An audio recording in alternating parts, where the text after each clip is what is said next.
大家好啊！先恭喜翻美斯再次入世界盃決賽，已經係肯定平咗1990年馬勒當拿嘅紀錄。即係上屆世界盃佢當年86年攞完冠軍之後，來屆世界盃再次進入決賽。美斯就係22年世界盃攞冠軍，今屆再入決賽。問題只不過就係話馬勒當拿當年係俾德國復仇成功嘅。咁今屆美斯嘅阿根廷會唔會俾人復仇呢？復仇者唔存在咯，唔係法國隊嚟噶咯噃，係另一隊波西班牙。冇復仇者嘅話，阿根廷嘅美斯又會唔會再攞多一屆呢？呢一樣嘢留待之後我同啲會員去做預測啦。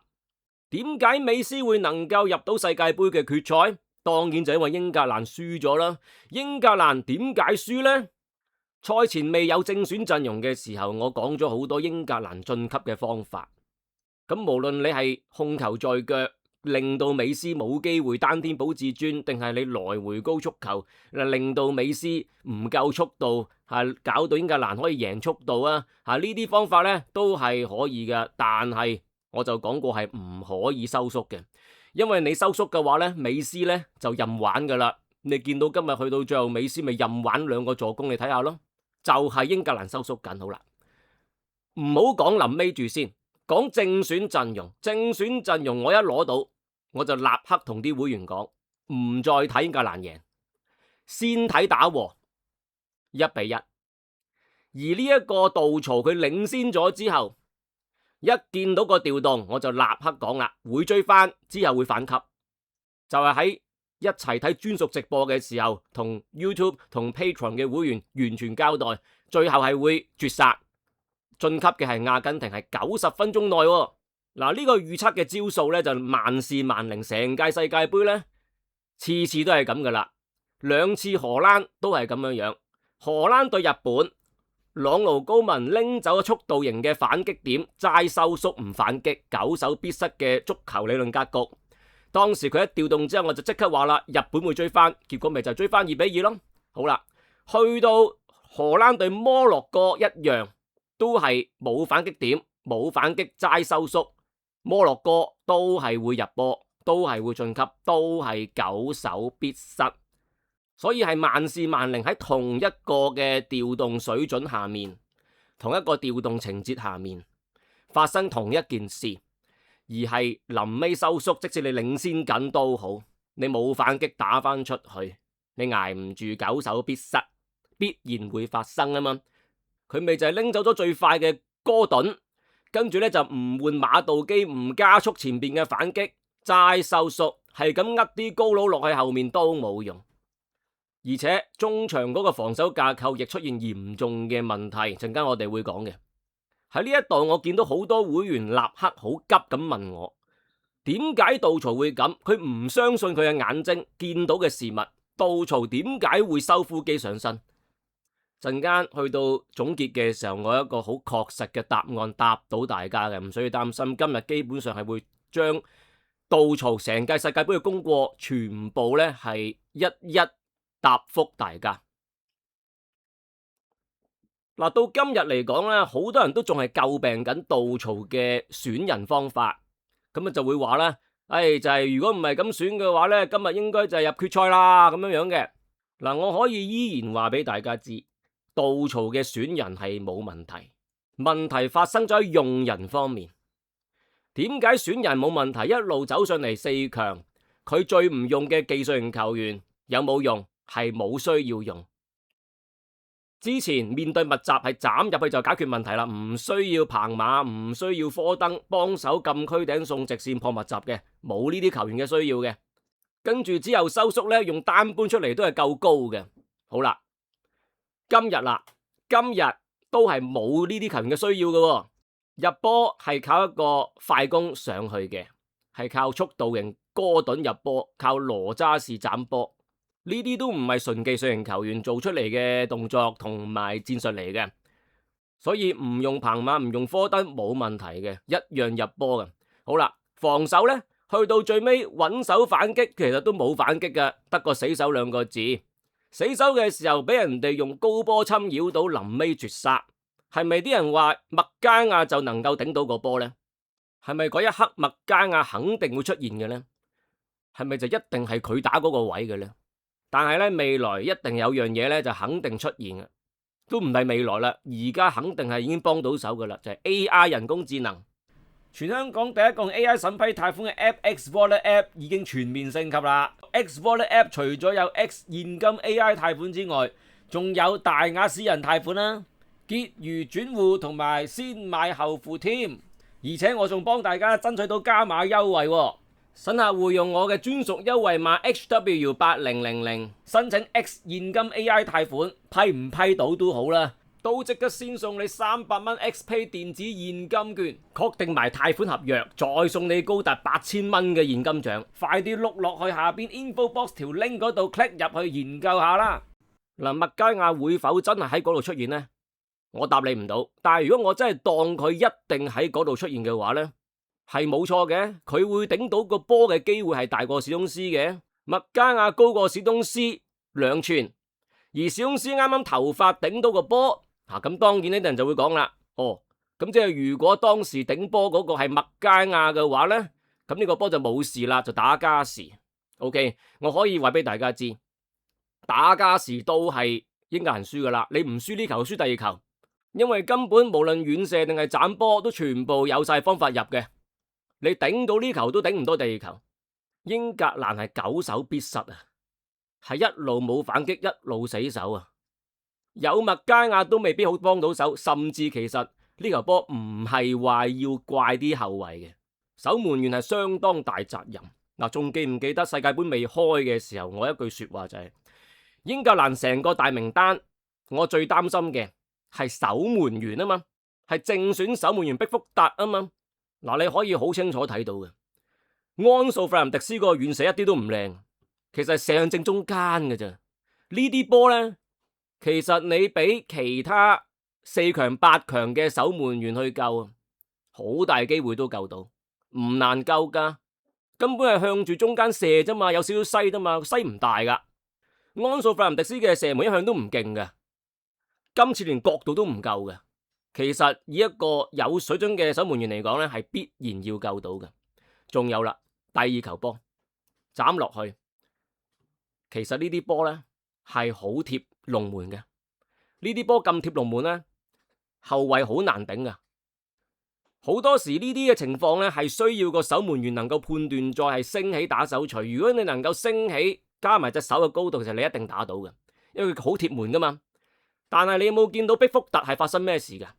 佢成套動作就好似佢偷緊嘢，突然之間俾人發現，喂，偷嘢啊！俾人發現咗落荒而逃咁樣嘅動作嘅。之前我都多次講啦，去到呢個年紀嘅守門員，其實係要俾自己定落嚟，唔可以成日衝嚟衝去，你好似出邊踢咁樣嘅。佢次次都仲係咁樣噶噃，結果呢啲面對橫出波呢，落荒而逃係判斷唔到㗎，你唔會可以喺適當嘅位置嗰度起跳，做到一個啱嘅判斷，空中嗰度升高隻手，升起個人去打手錘。你做得啱嘅話咧，你一定高過晒任何中堅前鋒噶嘛。但係你做錯咗，好似今日咁樣啦，呢球波咁樣啦，美斯傳出嚟係好靚啊，但問題就係佢貼門嘅。一個好嘅守門員係可以打出嚟嘅，但係成屆世界盃一路睇。喺直播當中又好，喺 chat room 一路傾都好，我都不停講，畢福特係我見過英格蘭國家隊1號守門員嚟講，面對兩邊出波最弱嘅一個，根本次次打手錘個位咧唔靚啦，就算打到都係一個低點嚟嘅，唔係話真係壓倒性嘅。當一面對呢啲咁高質素嘅傳中波咧，就唔得啦。咁當然啦，你可以讚，哇，美斯好嘢啊！右腳都出到個咁鬼靚嘅波，美斯真係厲害啦。咁但係畢福特就太過驚美斯啫喎，你有冇留意啊？兩次其實都係美斯由右路將個波交出嚟，一個咧就係地波出嚟遠射，一個咧就係傳中波。而兩次畢福特嘅位置都係擺得自己好差。美斯喺右邊一攞波，畢福特成個人咧都攏晒落去近處，係你又係要咁樣封近處，但係問題就係話。佢當美斯交翻出嚟嘅時候，佢係冇即刻咧調整翻自己位置嘅。結果咧一交翻出嚟，安素一遠射，佢嘅位置咧係完全錯晒嘅，所以先至俾人哋咧射正中間都入嘅。遠射冇力，正中間都入，逼福特真係犀利。另外咧，傳中波嗰下咧，佢一見到美斯一攞波咧，哇，成個人咧落荒而逃，去咗近處，一斬出就成個人落荒而逃啊，唔知去咗邊。結果咧就冇辦法判斷高波去打手錘。而以呢一個級數嘅守門員嚟講啊，就算俾你僥倖入到決賽，其實都差唔幾嘅，就等於當年歐洲國家杯啊決賽啊，都係守門員弱啫嘛。嗰啲出營咁鬼差，係咪？逢係要佢咧離開佢嘅位置，去一個新嘅位置，完全唔得嘅。你要攞世界杯冠軍，每個位置都起碼唔可以太弱。守門員嘅位置，英格蘭往往太弱，永遠就係我最擔心嘅嘢。所以我成日都講啊嘛，英格蘭攞唔到冠軍，其中嘅原因一定同守門員有關。結果呢個咪就係今日發生嘅呢兩個入球咯。而你拿住呢個守門員，其實又唔係真係咁有利於你收縮，咁變咗我咪就係話今日對住阿根廷係唔應該收縮咯。好啦，但係佢嘅收縮咧係源於佢嘅入球，領先咗收縮又得唔得嘅呢？如果你唔係全場收縮，你唔可以收腹肌咁樣樣。2021年歐洲國家杯決賽由2分鐘開始收縮，咁都仲係講得過，因為你下半場入完波之後係臨尾30分鐘收縮啊嘛。咁你只要臨尾30分鐘能夠換到啲反擊點出嚟嘅話啦，咁你都仲係可以叫做過得去啊！當然啦，守門員咁渣都未必得噶啦。但係如果你前邊嘅戰術唔太錯嘅話咧，話唔定人哋射少幾腳頂少幾腳，咁都有機會啦可以掩蓋翻守門員嘅級數問題嘅。咁成件事到底係點嘅咧？嗱，我可以先話俾大家知，杜曹佢依然咧喺賽前嘅布局啦、針對性部署上啦係世界級嘅。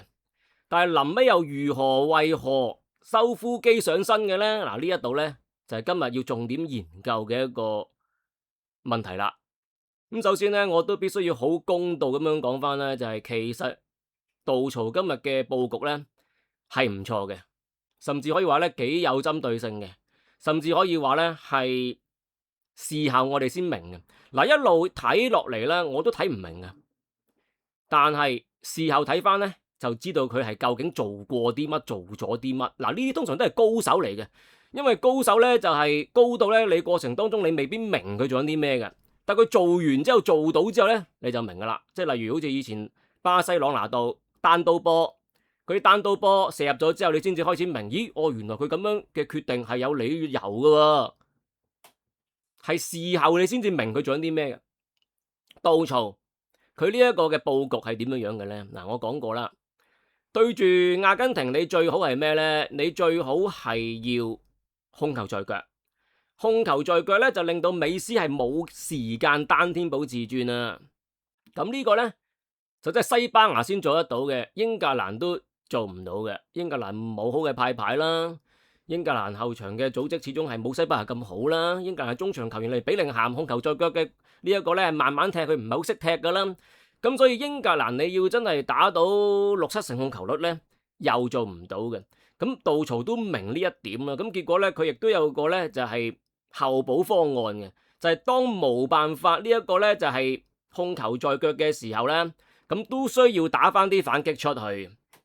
嗱，呢一種呢希望喺兩者之間攞平衡嘅心態呢，就構成咗一個呢我哋唔係好明嘅正選結構啦。就係踢起嚟呢，好似係想搶控球率。但係咧，佢兩隻翼就唔係好識控球在腳嘅。嗱，羅渣士喺呢個維拉唔係打控球在腳，今日仲要打右邊添。呢一個哥頓咧，哥頓100%並非控球在腳型格球員嚟嘅。咁但係呢兩個球員咧，就係幫手打快攻入波嘅嗰兩個人嚟嘅。而呢兩個人咧，入球之前咧係好鬼差噶打得。例如哥頓啦，面對密集控球在腳，攞住個波扮夏薩特扮基亞利殊內切中間跟住獨食跟住甩腳嗰啲係笑爆嘴噶嘛。呢一個羅渣士係唔識打右邊嘅，完全喺控球在腳嘅過程當中，一攞波佢根本直頭唔知道應該要點樣攞個波，係應該要呢一個係向住對方攞波定係背住對方攞波，佢都完全搞唔清楚嘅。咁樣擺落去咧，係根本完全係唔識得控球在腳個波，係咪？咁咪應該點呢？應該有沙卡啊，應該有拉舒福特啊，即係呢啲即係拉舒福特喺巴塞都學過下控球術，佢都好啲嘅，好過哥頓好多嘅。佢一擺呢啲嘅話咧，咁就起碼有機會係可以叫做控制翻多啲嘅控球率，係咪？但係擺呢啲落嚟咧，嗱擺呢啲落嚟咧，沙卡嗰啲嘅反擊點咧就唔夠快喎，係嘛？咁又做唔到咧，當冇辦法控球做佢嘅時候，打翻啲快嘅上去喎。所以哥頓幾大鑊都要用哥頓，咁佢入波嗱，仲有一樣嘢，點解係完全唔識打右路嘅羅渣士打右路咧？冇錯，面對密集羅渣士係唔識踢嘅，但係打快攻咧，打快攻就佢打邊邊都識踢，因為羅渣士根本就係一個快攻嘅好手，睇維拉都睇過啦，係咪先？維拉佢嘅 early cross 係唔錯嘅，點解要今日擺佢喺右邊？就係要佢 early cross， 右路右腳打右邊最快 early cross， 咁咪要做到呢一個嘅入球出嚟咯。而且你諗下，用沙卡用馬道基打右邊要 early cross， 要扣翻隻左腳，咪唔夠快咯？點解係特登用羅渣士右腳右邊，事後入咗波未明咯？嗱，呢啲就係咁噶啦。高手布局就係事後你先明嘅，做咗出嚟你先知，哦，原來係咁。咁結果咧，佢就擺咗呢個不倫不類嘅結構出嚟啦。就係控球賽嘅過程當中，你見到哥頓同埋羅渣士係極差嘅，但係當有機會打快嘅時候，佢哋會交到貨。嗱，呢個咧就係兩者之間嘅平衡，而真係俾佢攞到個平衡入波先添。嗱，咁呢個你又真係冇得講，佢又真係條數又緊緊計啱，係啊。佢有所犧牲啊，但佢亦有所得着。佢某程度上都攞到接近50%控球率，亦都係即係減咗美斯接近一大半嘅單天保至尊時間。而其餘唔能夠攞到控球率嘅時候，就靠呢啲快嘅有機會打到出去入波。而同一時間唔能夠攞到控球率嘅時候，要被逼防守或收縮嘅話咧，佢其實亦都有個叫美斯嘅針對性。美斯一攞波今日咧，其實係相當辛苦，因為都幾個人圍住嘅。德國人最叻咧就係對付球王嘅。當年西德點樣對付告魯夫，之後點樣對付馬勒當拿，佢哋都知道咧係要有人專注睇佢嘅。嗱，美斯咧喺上半場到以至下半場英格蘭入波嗰一段，都係受到重點招呼，尤其是安達臣都係差唔多點對點嘅，好似當年福士點樣睇告魯夫咁樣樣。好啦，佢呢啲嘢咧全部係計晒落去嘅，而係攞到個領先嘅地位。呢個咧你係不能夠抹殺咧佢呢一種嘅高手布局嘅，依然係有針對性部署，依然係有賽前嘅一啲諗法，依然係一個世界級嘅高手布局。OK， 依然係咁，杜曹佢依然係杜曹。但係好啦，呢度咯，大家重點咯噃。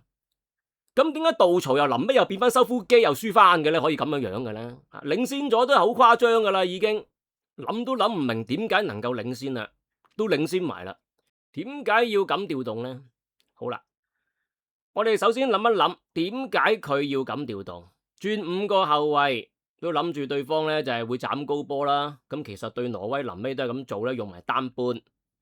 好，轉5個後衛，我當係必須要嘅。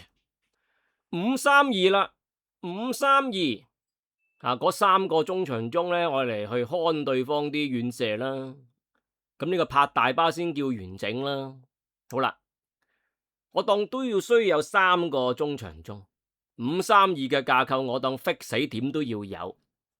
好啦，咁點樣用人呢？啱啱講過啦，杜曹嘅選人，以至到針對性部署，賽前嘅布局全部都係高手，但係用人方面呢？用人方面就上一場對挪威我就鬧過啦，好得意嘅喎。我未開世界盃之前讚杜曹，就好多杜曹嘅 haters 咧就嚟懟我。好啦，去到對挪威嗰場咧，我鬧杜曹唔用明路，就有好多杜曹保衛者又嚟插翻我喎。我真係覺得好搞笑。喂，我讚佢呢樣唔可以插佢另一樣嘅咩？佢選人啱唔可以用人錯嘅咩？上場對挪威需要搶控球率要用明路，今日更加要用明路，好搞笑係嘛？而你又諗唔明點解用明路啊？好簡單嘅啫。啲人話喂，今日對抗性撞到咁，點用明路？嗱，如果你今日唔係完全控球在腳，有時要收縮，有時要防守，有時要搶中場，有時要打反擊，咁啊，梗係唔用明奴正選啦。但係你去到收縮嘅時候，就梗係應該用明奴啦。你會問啦，明奴唔係嗰啲控球在腳、技巧好嘅球員嚟嘅咩？點解係防守收縮嘅時候用佢呢？有冇睇過今屆曼徹斯特市打比？曼聯穩守反擊贏呢一個曼城，明奴咪喺度咯，打足90分鐘，卡斯米路挨唔住要拎走，佢都仲喺度，繼續踢，繼續打收縮，繼續防守，繼續反擊。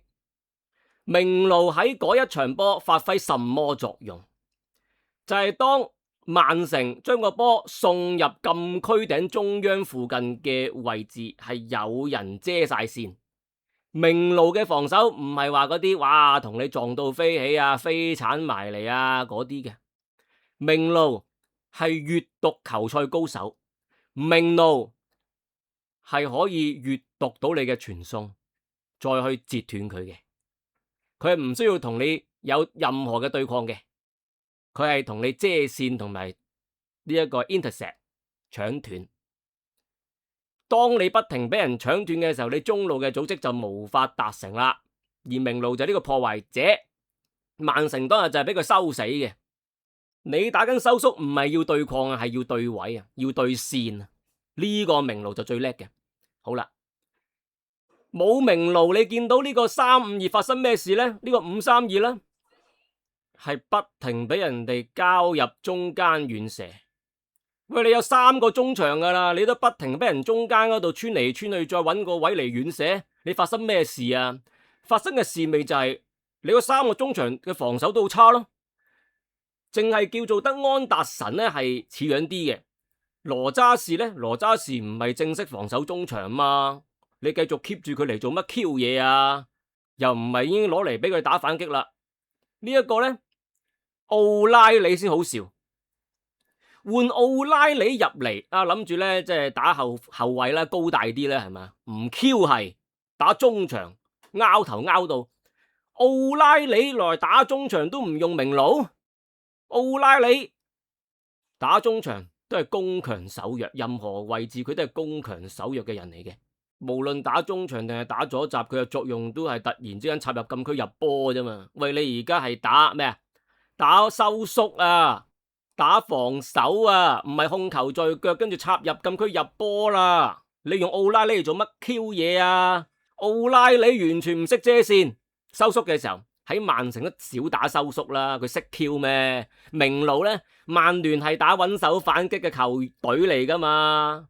明奴梗係識啦，老友。明奴唔識你就唔識，好搞笑啊！啲人話唔應該用明奴啊，明奴喺分組賽冇用過啊，出到嚟一定死啊！啊，真係有冇睇波嘅呢？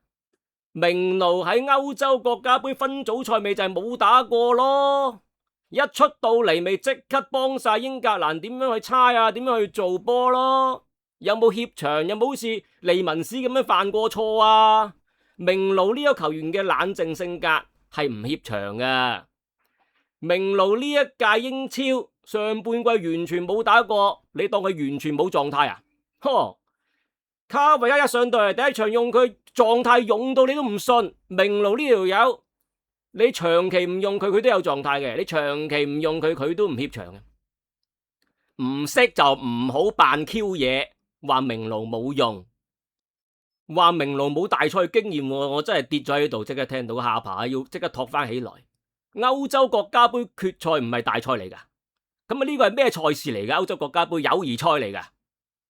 咁嘅大賽歐洲國家杯分組賽冇踢，突然之間臨危受命出到嚟，英格蘭即刻脫胎換骨，唔用明奴，你個個球員都選嗰種嘅侵略性啊、針對性啊、對抗性啊、速度啊、爆破啊，你唯獨是揀翻個明奴入嚟，我諗住你都識得咧，即係控球在腳需要嘅時候用翻佢，我諗住你都識得咧，就係要收縮嘅時候要遮線用翻佢，點知你完全唔識，你揀就識揀，但你完全唔識用。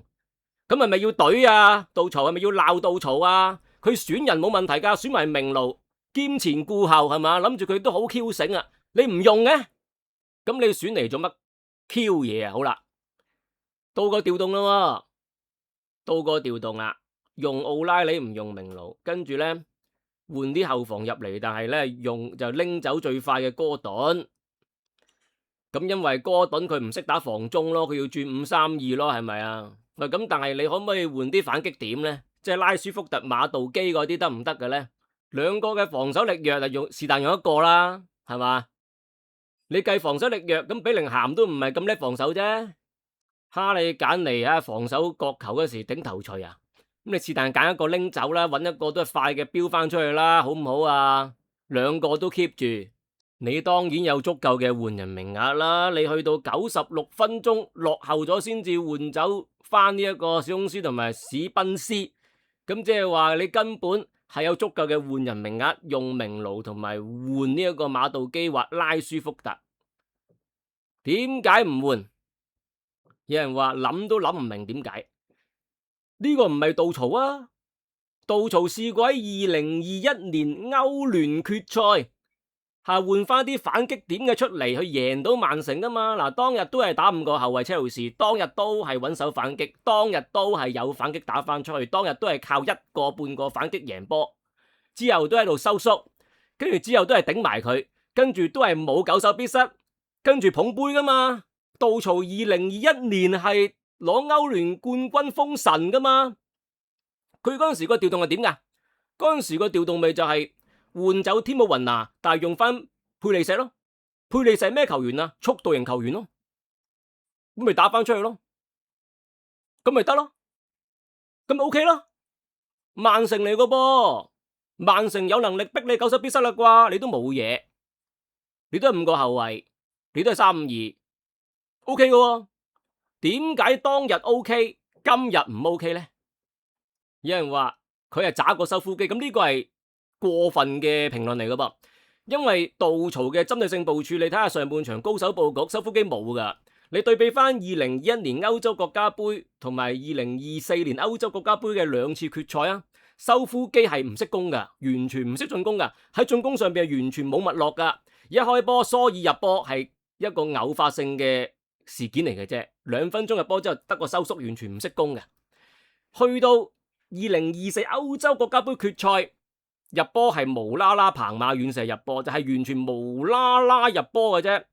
但係杜曹今日嘅入波咧，佢唔係嗰啲彭馬無啦啦遠射啊，唔係蘇爾無啦啦入咗入波，係有原因點樣擺到啲球員入到波為止嘅噃。所以杜曹必然喺修夫基之上喺進攻上面，但係問題就係話點解臨尾都係久守必失，等同修夫基嘅2021歐洲國家杯、2024歐洲國家杯咧？又點解2021年嘅歐聯決賽，杜曹又識得換翻反擊點出嚟，而係避免久守必失嘅呢？但係點解嚟到今時今日嘅呢一屆世界杯嘅呢一場4強又唔識嘅呢？咁究竟杜曹係咩人嚟嘅呢？嗱，我可以話俾大家知，你而家眼見嘅呢個杜曹呢，都係杜曹，佢都係嗰個人嚟嘅，佢都係有能力嘅，佢都係一個贏冠軍嘅教練嚟嘅。係啦，咁你問啦，咁點解今日又唔係呢？好簡單，完全答到你，真係完全答到你啦。坊間唔知有冇人答呢個答案啦，好簡單嘅啫，好 Q 簡單嘅。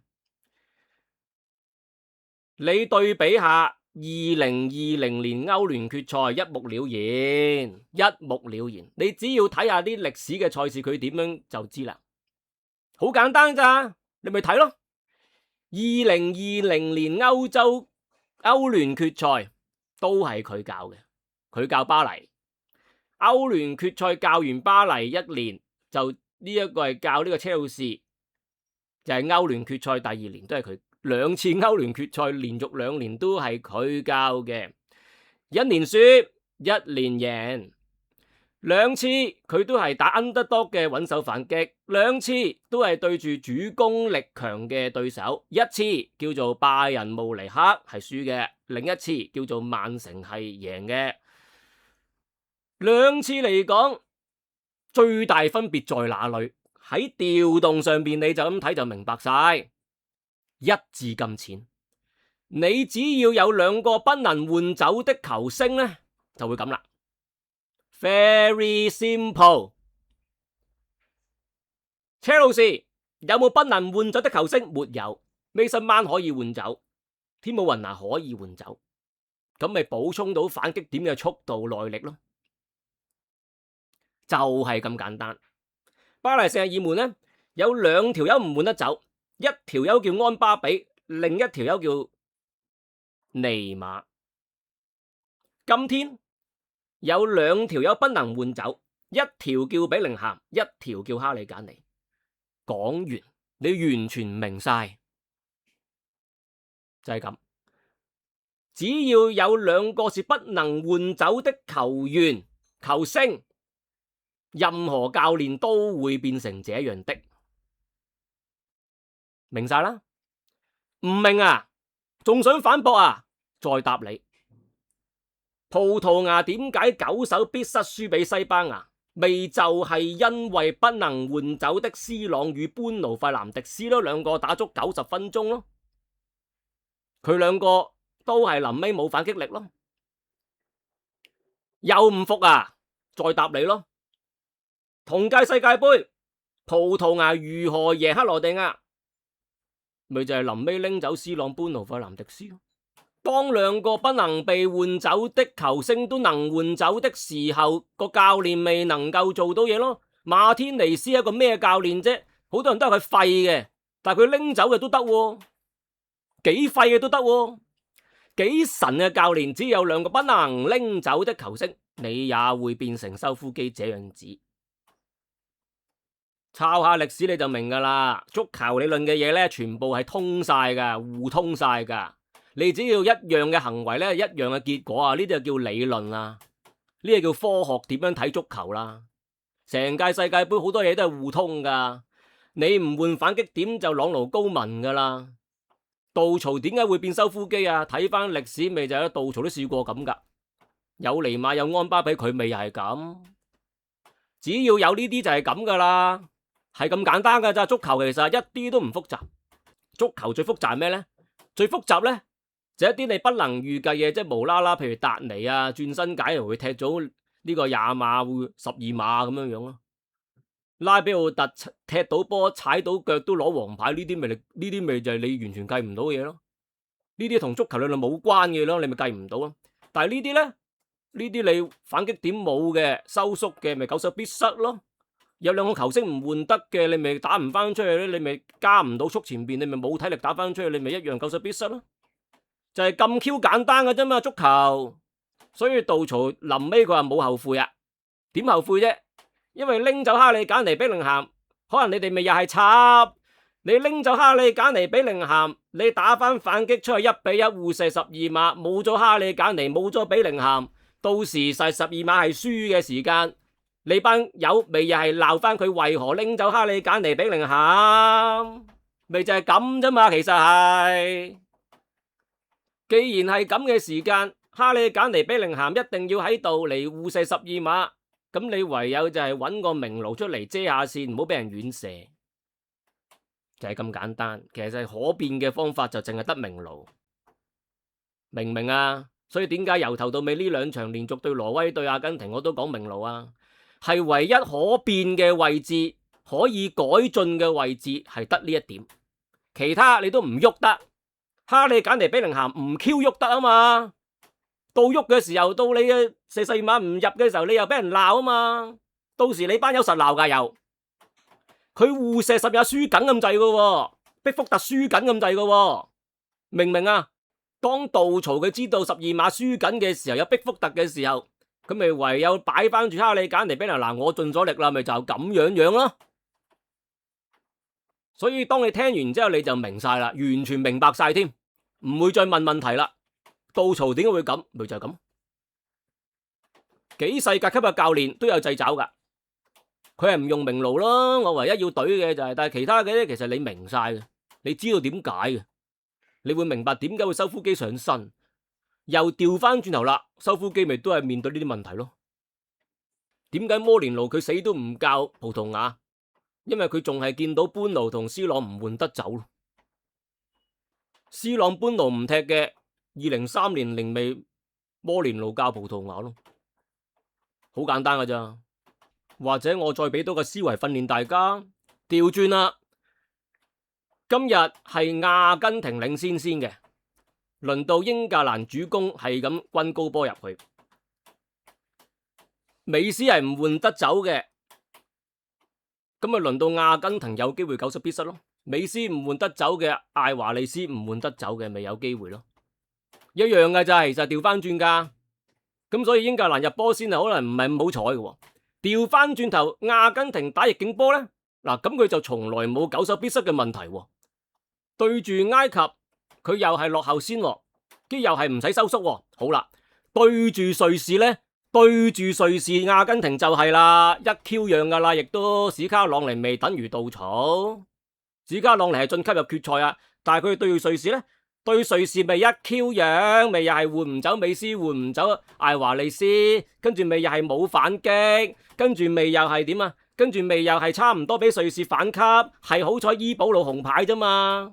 咁佢哋先至唔需要再收縮就可以壓翻轉嚟打嘛。阿根廷永遠收縮就掛，壓翻住嚟打就贏啊嘛。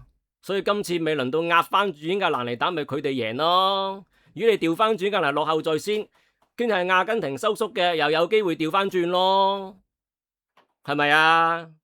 時也命也咯，咁咪冇計。你稻草又叻到要領先，係嘛？咁你咪會有機會被反擊咯。你好彩啲嘅話，你落後阿根廷係順境波嘅，阿根廷收縮嘅，可能輪到你晉級啦，因為你係咁打高波，又輪到你轟哈利簡尼轟咯，好得意啊，係咪啊？好啦，呢一度呢就係 Patreon 嘅或者 YouTube 嘅片尾彩蛋部分啦，咁會前瞻一下決賽嘅。